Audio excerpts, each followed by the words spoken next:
Firstly, happy Halloween. Secondly, there are times where folks request quite bizarre topics, and I indulge, which inevitably means I open a new bottle of rum while watching it. However, there's something about this film that makes it just special enough for Halloween, because while it is a jolly bit of harmless fun, I think given the inherent existential nature of this film, I think it's finally time to re-enter what I like to call broke me territory. Let the comments ensue. Bollocks.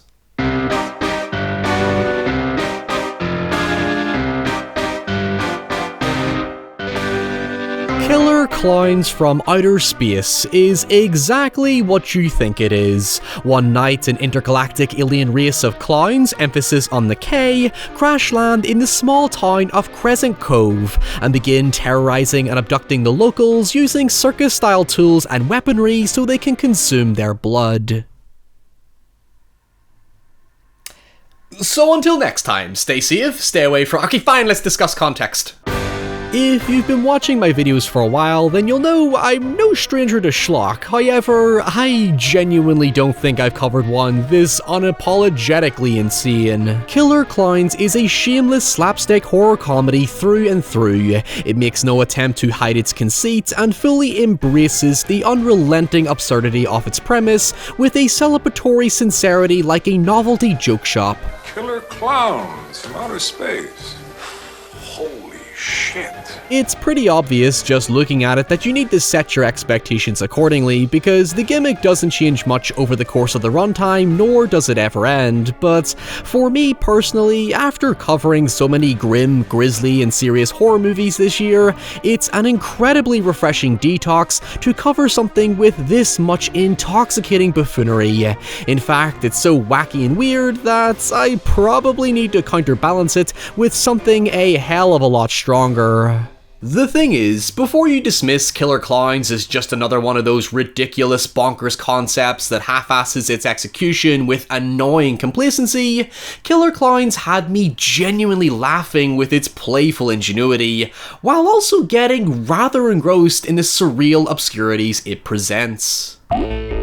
Now, I'll admit I definitely had a soft spot for it because of how much it reminded me of colourful edgy kids programs like Goosebumps and Are You Afraid of the Dark. It isn't scary in the traditional sense, nor is there some grand fucked up revelatory plot twist coming, but once removed from the super silly jokes and unshakable commitment to mixing CarnEvil caricatures into a grotesque cauldron of childhood nightmares, there is some surprisingly grim situations in here. Don't worry, Dave. All we want to do is kill you. For example, you'll find yourself shaking your head at the clowns cocooning their victims in candy floss, but when it's seemingly implied, at least from my perspective, that it rots them over time so that the clowns can easily consume them, it certainly recontextualizes what you're watching. Damn. Basically, the way I interpret the setup, which I imagine I'm not the only one who thought of this, is that these are aliens masking their true form behind something we associate with as being harmless fun and elicits an approachable curiosity, let's say. That obvious form comes in our conflicted relationship with clowns. They're symbolic of our inherent playful innocence, but then along came John Wayne Gacy to spoil the fun by giving clowns a creepy, predatory image before Stephen King fucking doubled down on it. Thus, what we're looking at is now a sneaky smokescreen of pure evil. Personally, scary clowns have no effect on me in the way that spiders somehow have no effect on others. I still don't trust those people. The only exception to the rule would be Art the Clown because of the grisly shit he does to people, but I digress.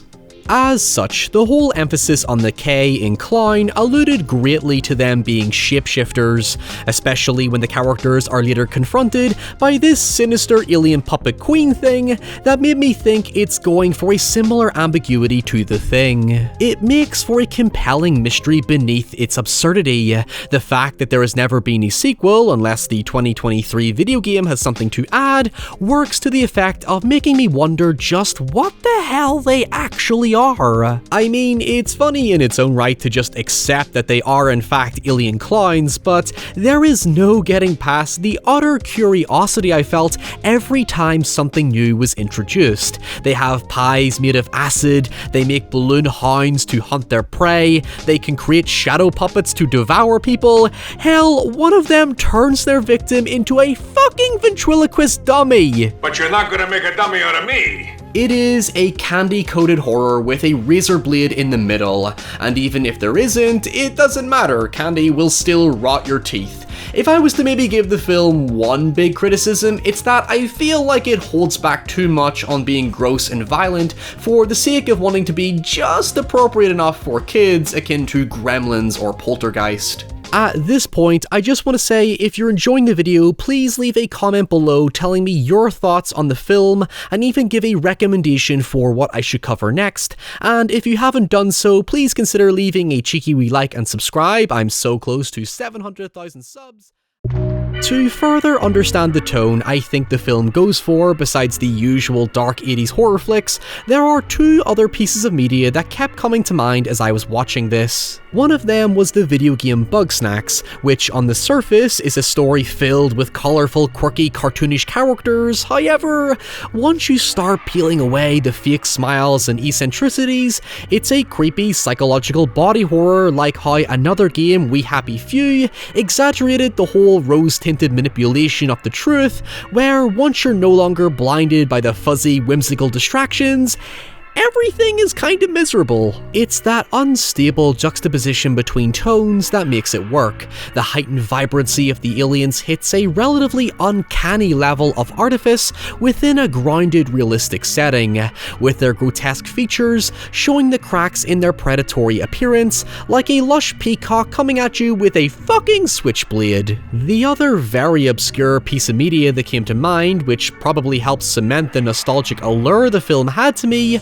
was an arcade game in a bowling alley where I used to live as a kid called CarnEvil. I hope this makes some sort of sense because it's a very particular childhood memory I have, but the arcade machine had this enticing and curious dazzle to it like an actual carnival, but with a twisty, turny, abstract quality that was difficult to shake off. It was like this alluring presence that would suck you in, and like a predator, once you're in its domain, it would pounce and mess you up like Pennywise in the sewer. In fact, to demonstrate this in practice, probably the one legitimately tense scene in the film is when the clowns try to lure an innocent child outside, and it's a proper relief when the parents intervene before she goes outside. This goes on top of one of the more surprisingly ghoulish scenes where the sheriff discovers spidery cocoon corpses in a prison cell, which echoed the pharmacy scene from The Mist. It's very well produced and makes a convincing case of how nightmarish it could have ultimately have been if it pushed beyond the boundaries of a pulpy 80s comedy. The film just has this strange fantastical appeal where you let your guard down as your instincts tell you you're wrong, but echoing the words of Darkest Dungeon, overconfidence is a slow and insidious killer, like a fly hypnotized by a shiny blue light, as it were. I can't help it, it's so beautiful! Alright, so with the clowns and chaotic energy firmly established, let's talk about the human characters and the events that transpire. I feel like the human characters add to the partially satirical play on the golden age of 40s and 50s sci-fi creature features, as well as a dash of slasher victim fatigue by the tail end of the 80s. Killer Klowns is essentially a retelling of The Blob. You take this silly idea of a gelatinous alien with no discernibly scary features and watch a bunch of teenage 30-year-olds struggle to convince the local authorities that danger is afoot. Heck, while we're on the topic of The Blob, Killer Klowns actually pairs well as a nice palate cleanser after watching the shockingly repulsive 1988 remake of The Blob, which released just under 3 months after Killer Klowns. Anyway, our two main lovers, Mike and Debbie, stumble upon the circus-like ship and are eventually pursued by the clowns after discovering rotting cocoon corpses in a factory-like storage. They inform the local sheriffs Dave and Curtis of their discoveries, only for Curtis to naturally dismiss the whole thing as just a prank bro, while Dave humors their concerns and investigates the site for himself. However, it isn't long until the film becomes the climax of Gremlins, with the aliens literally parading around town, killing and harvesting the locals, and just becoming general pains in the hole, while Curtis still continues to think that everyone sending distress calls are all part of one elaborate hoax to conspire against him. Well, it's gonna take a hell of a lot more than a lame prank like this to get Curtis Mooney to throw in his badge, so fuck you! Over. The general shenanigans that ensue are in the same vein as Gremlins' chaotic anarchy, as we see the clowns infiltrate the cultural zeitgeist of the 80s and serve somewhat as a comedic counterculture to the coolness and bravado that's thrown at them in favour of, well, clowning around. We even learn that the clowns have the ability to spawn offspring via popcorn, which is a sentence I never thought I'd have to say. However, probably the scariest thing going on around town is the Terenzi brothers, who rent an ice cream truck in a desperate sleazy effort to pick up girls. Mike soon convinces them to use the truck to warn the locals, if indeed it's a little too late for that, while Dave discovers that the clown's weakness is to destroy their nose, I think. By the way, if we look past the insane amounts of murder, I hope I'm not the only one who thinks that some of the clowns are actually really adorable. They have this dopey innocence at times, like when they raid the convenience store or get bullied by the biker gang. Again, it all plays into that predatory approachability where on the outside they look harmless, but once you're in attack range, they have a barbaric mean streak. Anyway, getting to the 20-minute climax where Sheriff Dave, Mike, and the Terenzi brothers enter the clown's lair to save the abducted Debbie, we see the film come to a very satisfying payoff. Spoilers to those who want to watch the film for themselves, and for everyone else, brace yourself. The ending can be summarised as this monstrous funhouse in which Dave and Mike fight through the clowns to rescue Debbie as the Terenzi brothers get separated and graced with romantic fulfillment. It's just great on a pure aesthetic level. The staging adds to the impression that the characters are being stalked in some bizarre nightmare as they play it super tongue-in-cheek. It's the fact that the characters take the whole ordeal seriously that makes it very funny. Eventually, after being cornered with nowhere to go, the Terenzi brothers arrive to distract the clowns, only for their queen to arrive and seemingly kill them, with Dave sacrificing himself to destroy the creatures once and for all as Mike and Debbie escape. As the circus ship explodes in a spectacular fireworks display, it's a wonderful way to close the story by signing off with a big, exciting bang, cementing the celebration of silly that Killer Clowns from Outer Space ultimately embraces. The cherry on top is that Dave and the Terenzi brothers managed to survive, further elevating us with a high spirit of positive energy, as long as we ignore the fact that most of the town are presumed dead. As I said earlier, Killer Clowns from Outer Space works as the perfect detox to all the super serious horrors I've covered this year so far. It's the perfect end to Halloween 2022, as a reminder that the spirit of horror isn't just about scares or some complex commentative study. We can't forget to embrace the silly and surreal. In an age of cynical and overly critical media discourse, it's honestly relieving to just escape it all, and use Halloween as a time to reflect and relive those carefree childhood horror curiosities. Like I said, Killer Clowns from Outer Space is a candy-coated horror. It's a treat to savour and enjoy, no matter how bad it may be for the mind, body, and soul, or whatever.